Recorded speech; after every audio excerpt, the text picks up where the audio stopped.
Perkenalkan, nama saya Firdasari Felicia Mandalahi dengan NIM C1C0 25105. Saya akan menjelaskan tentang PPh, subjek pajak dan objek pajak. Definisi PPh atau pajak penghasilan menurut Undang-Undang Nomor 17 Tahun 2001 adalah pajak yang dikenakan terhadap subjek pajak atas penghasilan yang diterima atau diperolehnya dalam tahun pajak. Pajak penghasilan merupakan pajak langsung yang dipungut pemerintah pusat atau merupakan pajak negara. Sebagai pajak langsung, maka pajak penghasilan tersebut menjadi tanggungan wajib pajak yang bersangkutan, dalam arti bahwa pajak penghasilan tidak boleh dilimpahkan kepada pihak lain atau dimasukkan dalam kalkulasi harga jual maupun sebagai biaya produksi. Dengan landasan utama Undang-Undang Nomor 7 Tahun 1983, landasan hukum awal, dan dilanjutkan dengan perubahan keempat pada Undang-Undang Nomor 36 Tahun 2008 dan Undang-Undang Nomor 7 Tahun 2021 tentang HPP. Subjek pajak terdiri atas orang pribadi, warisan yang belum terbagi sebagai satu kesatuan menggantikan yang berhak.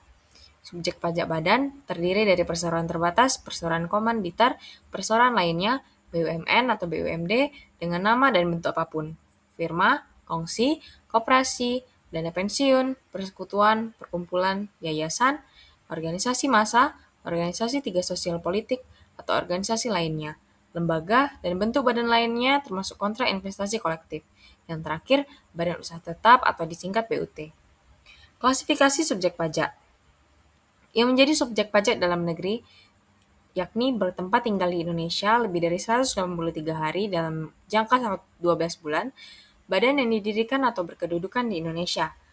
Dengan klasifikasi subjek pajak luar negeri, tidak bertempat tinggal di Indonesia atau kurang dari 183 hari dalam jangka waktu 12 bulan, menjalankan usaha melalui BUT atau memperoleh penghasilan dari Indonesia. Kemudian, yang menjadi objek pajak penghasilan. Setiap tambahan kemampuan ekonomis dengan nama dan bentuk apapun yang dapat dipakai untuk konsumsi atau menambah kekayaan.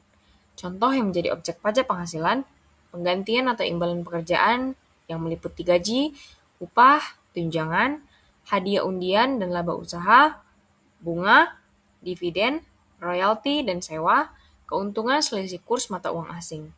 Yang menjadi kelompok sumber penghasilan yaitu penghasilan dari pekerjaan yang terjadi atas hubungan kerja dan pekerjaan bebas. Sebagai contoh, gaji, honor, dokter, akuntan. Penghasilan dari uang atau kegiatan, usaha atau kegiatan. Laba operasi bisnis. Penghasilan dari modal atau harta, dari sewa, bunga, dividen, dan royalti. Penghasilan lain-lain, pembebasan utang, hadiah undian, selisih lebih, penilaian aktiva.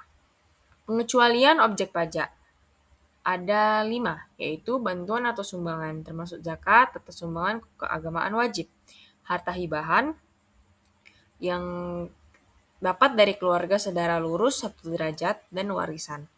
Klaim asuransi yang meliputi asuransi kesehatan, jiwa, kecelakaan, dan beasiswa. Beasiswa yang memenuhi syarat tertentu. Yang terakhir, sisa lebih lembaga nirlaba pendidikan atau penelitian yang ditanamkan kembali. Dengan kesimpulan, berdasarkan pembahasan yang telah diuraikan pada bab sebelumnya, maka dapat ditarik beberapa kesimpulan. Pajak penghasilan atau disingkat PPh adalah pajak negara yang bersifat langsung dan dikenakan terhadap subjek pajak atas penghasilan yang diterima atau diperolehnya dalam kurun waktu 1 tahun pajak. Subjek pajak terdiri dari orang pribadi, warisan yang belum terbagi, badan seperti PT, CV, firma, koperasi, dan yayasan, serta bentuk usaha tetap atau BUT. Klasifikasi subjek pajak dibedakan menjadi subjek pajak dalam negeri dan subjek pajak luar negeri, di mana keduanya memiliki perbedaan mendasar dalam hal sumber penghasilan yang dikenakan pajak, dasar perhitungan neto versus bruto, serta kewajiban penyampaian SPT. Objek pajak adalah setiap tambahan kemampuan ekonomis yang diterima atau diperoleh wajib pajak, baik dari dalam maupun luar negeri, yang dapat digunakan untuk konsumsi atau menambah kekayaan. Ini mencakup gaji, laba usaha, bunga, dividen, royalti, hingga keuntungan selisih kurs. Terdapat kategori tertentu yang dikecualikan dari objek pajak, seperti bantuan atau sumbangan keagamaan, harta hibahan keluarga saudara, warisan, beasiswa, serta pembayaran klaim dari perusahaan asuransi. Sekian dari saya, terima kasih.